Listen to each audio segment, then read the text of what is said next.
Hello everyone. पिछले video में हम लोग ने डिटेल में बात करी थी two types of transport across cell membrane की, जिसमें हम लोग ने पैसिव ट्रांसपोर्ट में सिंपल डिफ्यूजन और फैसिलिटेटेड डिफ्यूजन कवर किया था। तो अब पैसिव ट्रांसपोर्ट में आज हम लोग अल्ट्राफिल्ट्रेशन, ऑस्मोसिस और बल्क फ्लो कवर करेंगे। तो क्या है ये अल्ट्राफिल्ट्रेशन, ऑस्मोसिस और बल्क फ्लो?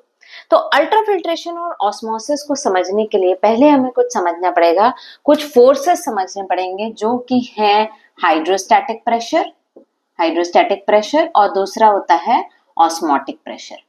ठीक है, तो जैसे ये एक ब्लड वेसल है और ब्लड वेसल में हमें मालूम है कि ब्लड है और ब्लड के साथ साथ इसमें कुछ सॉल्यूट्स भी हैं जिसमें कि है हमारे आयंस और प्रोटीन्स। ठीक है, अब ये जो ब्लड वॉल्यूम है, कितना ब्लड वॉल्यूम है और कैपिलरी की या ब्लड वेसल की क्या कंडीशन है, उससे डिटरमिन होता है हमारा हाइड्रोस्टैटिक प्रेशर। ठीक है, तो हाइड्रो मतलब वाटर होता है, स्टैटिक मतलब कि अगर वो स्टेशनरी है तो कितना प्रेशर होगा। तो हाइड्रोस्टैटिक प्रेशर ब्लड वॉल्यूम और ब्लड वेसल की स्टेट से डिटरमिन होता है और ये एक पुश फोर्स होता है, यानी कि अगर हाइड्रोस्टैटिक प्रेशर इधर और ब्लड वेसल के बाहर जो है हाइड्रोस्टैटिक प्रेशर में कोई डिफरेंस है तो उसके ग्रेडियंट की वजह से हाइड्रोस्टैटिक प्रेशर ब्लड को या वाटर को पुश करेगा बाहर की ओर जाने के लिए। ठीक है, तो मान लेते हैं अगर इधर ब्लड वेसल के अंदर हाइड्रोस्टैटिक प्रेशर ज्यादा है तो फिर वाटर फ्लो ब्लड वेसल के बाहर होगा। अब ब्लड वेसल के बाहर वाटर फ्लो होने के लिए यहाँ पे कुछ स्पेसेस होनी चाहिए। ऐसे ही किसी भी ब्लड वेसल से ब्लड बाहर नहीं जाएगा, ब्लड नहीं वाटर, क्योंकि ब्लड होता है प्लाज्मा प्लस सेल्स, ब्लड के जो सेल्स होते हैं तो सेल्स तो बाहर नहीं जाएंगे, काफी बड़े होते हैं, लेकिन वाटर को मूव करने के लिए भी कुछ जगह होनी चाहिए। तो ये होती है कुछ स्पेसेस जो ये सेल्स हैं, ये देखो वेसल में कुछ सेल्स होते हैं जो इस तरह से उसकी लाइनिंग बनाते हैं। अब इन सेल्स के बीच में कुछ स्पेसेस होती हैं और ये स्पेसेस होती है कैपिलरीज में। सारी ब्लड वेसल्स में नहीं होंगी, सिर्फ कैपिलरीज में ये स्पेसेस होती है जिससे कि वाटर और वाटर के साथ आयंस भी जो है इसको क्रॉस कर सके। अगर वाटर मूवमेंट ऑपोजिट साइड होगा जो हम लोग देखेंगे तो भी ये आयंस वाटर के साथ इसको क्रॉस कर लेंगे और ब्लड वेसल के अंदर चले जाएंगे। अब कुछ इसमें प्रोटीन्स भी होते हैं ब्लड वेसल के अंदर। देखो मैं बोल रही हूँ कि आयंस क्रॉस कर लेंगे, प्रोटीन्स जो है ब्लड वेसल को ऐसे क्रॉस नहीं कर पाते हैं। तो ये प्रोटीन्स जो है इनकी वजह से एक पुल फोर्स आता है जिससे कि वाटर जो है ब्लड वेसल के अंदर जाता है। समझ में आ रहा है? तो हाइड्रोस्टैटिक प्रेशर एक पुश फोर्स है जिससे कि वाटर ऑपोजिट साइड जाएगा, दूसरी तरफ पुश हो जाएगा। और ऑस्मोटिक प्रेशर है जो कि मैं यहाँ पे ऑनकोटिक प्रेशर बोल रही हूँ, जो एक पुल फोर्स है। अच्छा, तो ये ऑनकोटिक और ऑस्मोटिक में क्या डिफरेंस है? देखो, जो ऑस्मोटिक प्रेशर होता है वो होता है सारे सोल्यूट्स की वजह से, जिसमें कि ब्लड में मैक्सिमम है तुम्हारे आयंस और बाकी है प्रोटीन्स। ठीक है, तो सारे सोल्यूट्स की वजह से जो प्रेशर होता है उसको ऑस्मोटिक प्रेशर कहते हैं। लेकिन मैंने बताया जब वाटर मूव होता है तो उसके साथ साथ तुम्हारे आयंस भी मूव हो जाते हैं। तो इस वजह से जो आयनिक कॉन्सेंट्रेशन है वो अंदर ब्लड वेसल के अंदर और ब्लड वेसल के बाहर दोनों सिमिलर होता है। इसलिए जब हम ब्लड वेसल की बात करते हैं तो जनरली हम ऑस्मोटिक प्रेशर की बात नहीं कर रहे हैं। तुम लोगों ने स्कूल में पढ़ा होगा ऑस्मोटिक प्रेशर के बारे में, लेकिन हम यहाँ पे जो वर्ड यूज करेंगे वो है ऑनकोटिक प्रेशर। ऑनकोटिक क्योंकि ये इफेक्टिव प्रेशर है, क्योंकि प्रोटीन्स जो है मेनली ब्लड वेसल के अंदर होते हैं, आयंस दोनों तरफ सिमिलर हो जाते हैं, तो वो इफेक्टिव प्रेशर बचा नहीं, क्योंकि प्रेशर इस तरफ भी पुल करेगा वाटर को और इधर जो आयंस हैं वो इस तरफ भी पुल करेगा वाटर को, तो ये कैंसिल आउट हो जाएगा। ठीक है, तो हम इसलिए ऑस्मोटिक प्रेशर की बात नहीं करते हैं, ऑनकोटिक प्रेशर की बात करते हैं।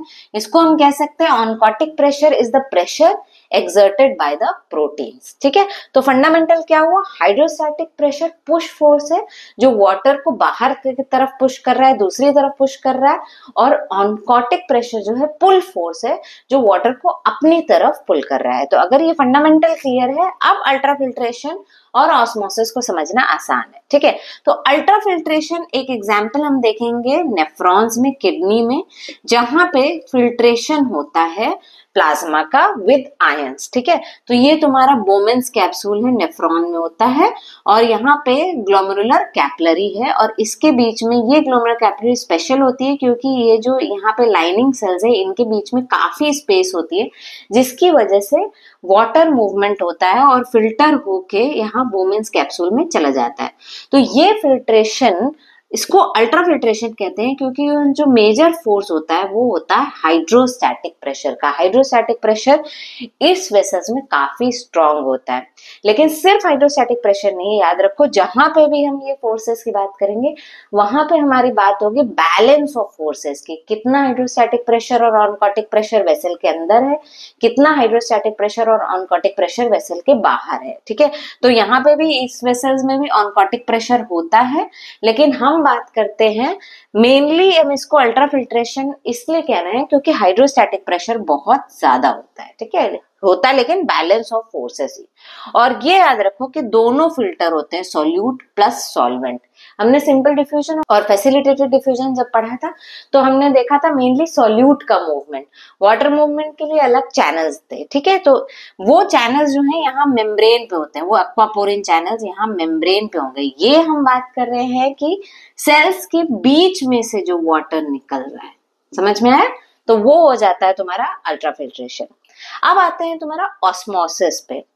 तो ऑस्मोसिस जब हम बात कर रहे हैं तो it is mainly the movement of the solvent, यानी कि बॉडी की अगर हम बात करेंगे तो मूवमेंट ऑफ द वाटर जो होगा that is known as the osmosis, ठीक है। तो ये कुछ यहाँ पे एग्जाम्पल्स मैंने लिए हैं। मान लेते हैं कि ये दो कंटेनर है, बहुत ही फंडामेंटल है, स्कूल लेवल नॉलेज है। दो कंटेनर है तो इसमें देखो वाटर लेवल दोनों साइड सेम है, तो हाइड्रोस्टैटिक प्रेशर का डिफरेंस होगा। हमने बात की थी हाइड्रोस्टैटिक प्रेशर किस वजह से है, वॉल्यूम की वजह से है। तो हाइड्रोस्टैटिक प्रेशर दोनों तरफ सेम होगा, इसका मतलब ये दोनों तरफ वाटर को इक्वली पुश करेगा। लेकिन यहाँ पे मान लेते हैं ये है, ये बी साइड है और यहाँ पे जो है सॉल्यूट्स है बी साइड में।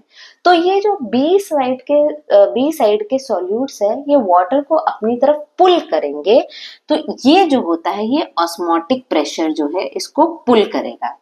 अब जब ये ऑस्मोटिक प्रेशर वाटर को पुल करेगा और ये मेम्ब्रेन जो है सेमी परमिएबल मेम्ब्रेन है, सेमी परमिएबल मेम्ब्रेन है सिर्फ वाटर के लिए, सॉल्यूट के लिए नहीं, सिर्फ वाटर के लिए। याद रखो अगर सॉल्यूट के लिए भी होगी अगर वो परमिएबल तो ये सॉल्यूट तो मूव करके इधर आ जाएगा, ठीक है। तो ऑस्मोटिक प्रेशर भी दोनों तरफ सेम हो जाएगा। हमें ये चाहिए नहीं, हमें चाहिए कि मेम्ब्रेन सेमी परमिएबल हो जिससे कि सिर्फ वाटर मूव करे। तो जब वाटर मूव करेगा तो ये जो है यहाँ का लेवल है ये बढ़ जाएगा, वाटर यहाँ तक आ जाएगा, समझ में आ रहा है। अब क्या होगा कि जब वाटर बढ़ गया तो हाइड्रोस्टैटिक प्रेशर ऑपोजिट साइड बढ़ जाएगा। तो हाइड्रोस्टैटिक प्रेशर जब बढ़ गया तो ये जो पुश फोर्स है हाइड्रोस्टैटिक प्रेशर का ये बढ़ जाएगा, पुल फोर्स तुम्हारा ऑस्मोटिक प्रेशर की वजह से। तो जब ये दोनों बैलेंस आउट हो जाएंगे, जो ऑस्मोटिक प्रेशर जो पुल कर रहा है और क्योंकि वाटर कॉन्सेंट्रेशन इस साइड बढ़ रहा है तो उसकी वजह से हाइड्रोस्टैटिक प्रेशर बढ़ रहा है, तो जब ये osmotic pressure equal to hydrostatic pressure हो जाएंगे तो ऑपोजिट साइड फोर्सेस इक्वल हो जाते हैं, तब वाटर मूवमेंट स्टॉप हो जाएगा। Very important.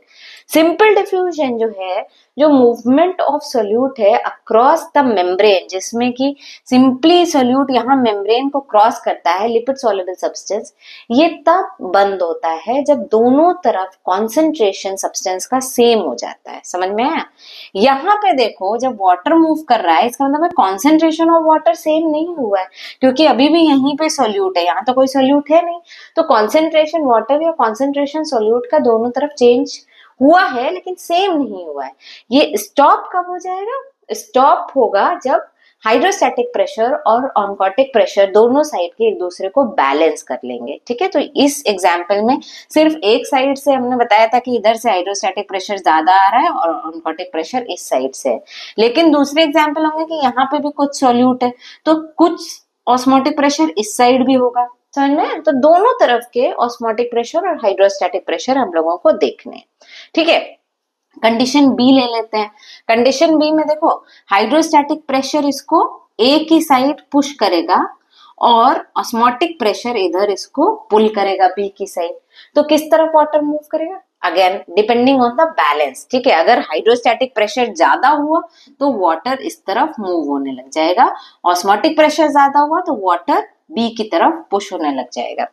फिर सी वाला एक एग्जांपल ले लेते हैं। इसमें इस तरफ ए साइड में हाइड्रोस्टैटिक प्रेशर ज्यादा है और बी साइड में ऑस्मोटिक प्रेशर है, तो ये इसको पुश करेगा और ऑस्मोटिक प्रेशर भी पुल करेगा, तो डेफिनेटली वाटर इस साइड बढ़ता चला जाएगा और इस साइड कम होता चला जाएगा। तो ये फंडामेंटल है, याद रखो। अगर हम सिर्फ वाटर मूवमेंट की बात कर रहे हैं, सेमी परमिएबल मेम्ब्रेन के थ्रू होगा और ये तब तक होगा जब तक कि बैलेंस ऑफ फोर्सेस दोनों तरफ सेम नहीं हो जाते। तो तुम ये जो है ये कॉन्सेप्ट किडनी में भी देखोगे, कैपिलरीज में भी देखोगे, हर जगह ये कॉन्सेप्ट आएगा। फिर तुम्हारा इक्विलिब्रियम ऑफ वाटर में भी देखोगे, अगर एक्स्ट्रावेस्कुलर कंपार्टमेंट में यानी ब्लड वेसल्स में वाटर की क्वांटिटी चेंज होती है तो वाटर सेल के अंदर चला जाता है, तो कितना वाटर जाएगा वो डिपेंड करेगा इन बैलेंस ऑफ फोर्सेस की वजह से। लेकिन जब सेल की बात करते हैं तो वहां पे हम सिर्फ ऑस्मोटिक प्रेशर की बात कर रहे होते हैं।